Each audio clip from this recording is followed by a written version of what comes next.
Welcome to 5 Minutes with the show where we spend around 5 minutes or so speaking with a motorsport star. And today on the show we have. Hello everyone, I'm Rafael Camara, F3 driver this year, race win is Trident, and from the Scuderia Ferrari Drive Academy program. So yeah, very happy to be here and have this conversation with you guys. Oh, thank you. Thank you for making the time to come on the show. I really appreciate it. But yes, as Rafael said there, he is a Formula 3 driver for Trident. This is his debut season in 2025. So my first question really is to ask, what are the differences between the FRECA car that you were driving last season and the Formula 3 car that you're going to be driving this season? Is the biggest differences power, aerodynamics? What have you found out so far while you've been testing the car?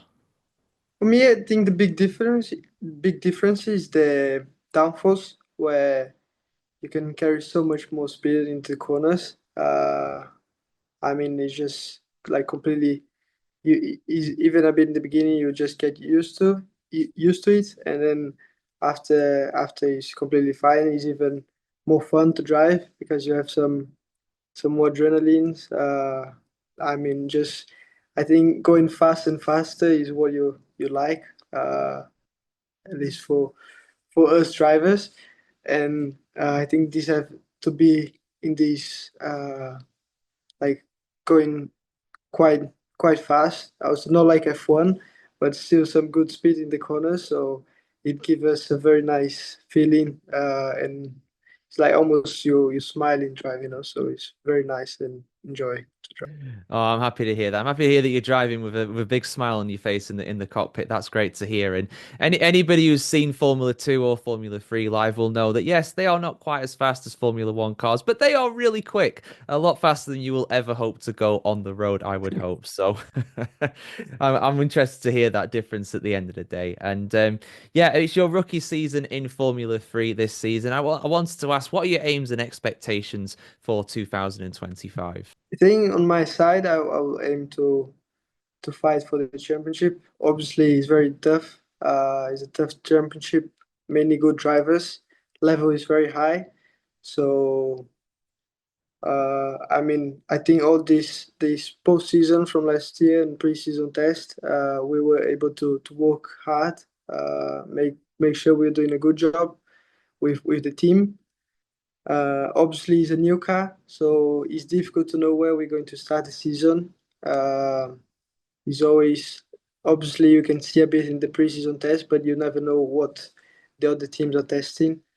And for me, inside the team, we have an idea, like filling with the car. For me, in the end, we did a quite decent job, to be honest. Uh, so yeah, I think for the moment, these first few races, going to see where we are. Keep focusing on myself, to do the best job as we can as a team with Trident, and me, and yeah, be consistent through the championship, and hope that we are in a good spot in the end of the championship to have this good fight. It's great that you're aiming so high with that in your rookie season. Best of luck to you with that. I'm sure you have a great season ahead. And I wanted to ask as well. Obviously, for those that don't know, you are Brazilian, and I wanted to ask, kind of who your idols are. Who are the people that you looked up to while you were coming up through the junior categories, even before this, and getting into karting? Who are your idols? Because of course, uh, Brazil has so many famous Formula One drivers from over the years, several world champions, of course, in the past. And one of my favorite drivers is a Brazilian in Formula One as well. You can have a guess if you want who that is. But yeah, who's your heroes growing up when it comes to motorsport?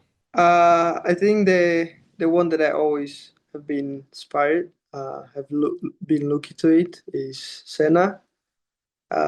Since I was quite young, even if I was not racing, was able to see some stuff and hear about, because in Brazil he is very famous.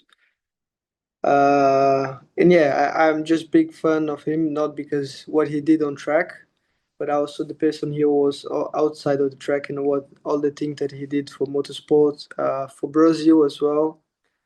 So yeah, he's someone that I'm very inspired, and obviously I can, let's say, try to not copy, but have some uh, get some things of him. You know what I mean?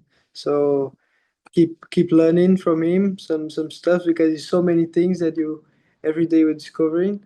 And yeah, so just say Senna.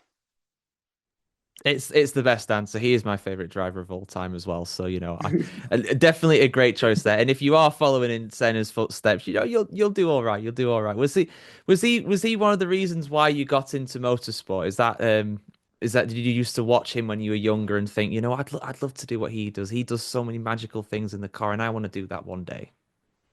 To be honest, when I started, mainly because of my brother, because um, he started to do go-karting, and then I was always going to look him, even if I was not allowed to drive because I was too young at the moment. Uh, and then yes, he didn't like it, and then once he stopped, I asked my dad to begin this journey, and when I did six, he gave me the opportunity, and then after that, it was coming more and more serious.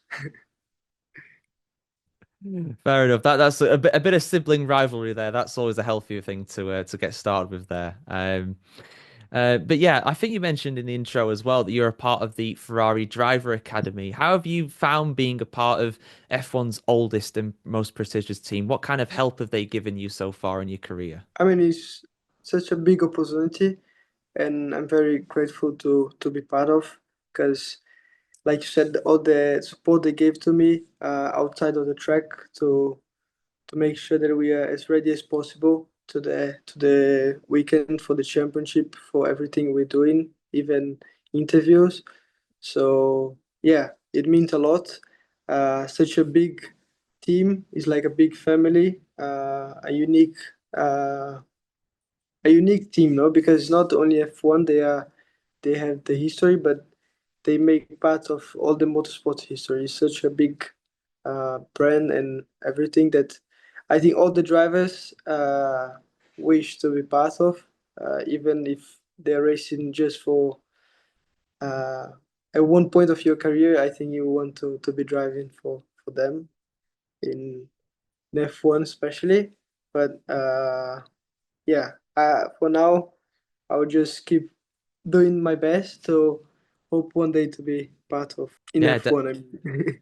yeah, yeah. I was gonna say, yeah, you're a part of Yeah. Ferrari, but one day a part of Yes. Ferrari in F1. Yes, absolutely. Yeah, I can't remember who said it. It might have been Sir Lewis Hamilton. It might have been someone like that. But they said that everybody's a Ferrari fan deep down. Everybody at some extent. Everybody always plays with the red toy car when they're a child. It's just a part of what we're all used to. Um, and somebody who has also come up through the Ferrari Development Academy over the years and has been a driver in Formula One for quite some time now. I think it's coming into his seventh season as a Ferrari F1 driver, Charles Leclerc. I wanted to ask about him. I always ask the young drivers when I do these 5 minutes interviews, have you ever spoken to the more established drivers in Formula One? And if so, what kind of advice has he given you? Have you ever spoken to Charles Leclerc at your time at Maranello? To be honest, I didn't have spoke much with him. I spoke once long time ago when I was in the F4 season. I was doing like the training camp of Ferrari. That not training camp, but the selective. You know, when the drivers do the selective to join Ferrari. I was doing the reference, and then he joined us by, I think, like 15 minutes. And then there we had the chance to have a talk. It was nice, but I don't see him much. I think now I'll see the F1 drivers more, because we are in the same weekend. But yeah, Yeah, I'm gonna say now is your opportunity. You know, you're in Melbourne currently as I'm interviewing you now. You might as well see if you can get into the garage and have a little word with him at some point. And maybe Sir Lewis as well. You know, that's two very good drivers to get some advice from, no doubt. yeah. But yeah, thank you so much for your time, Rafael. I really do appreciate it. And best of luck in your debut F3 season, and best of luck for hopefully a championship challenge as well. Thank you, George, and thank you all you guys for this time. Thank you very much. Who do you guys want to see on the show next? Let us know in the comments below. Do follow us on the socials, of course, YouTube, Facebook, Twitter. We have the biggest F1 Substack newsletter in the world. And of course, if you want to support us some more and make shows like this possible as well, do go over to our Patreon. I really would appreciate it. And yeah, have a fantastic week, guys. See you soon, guys. Have a good time.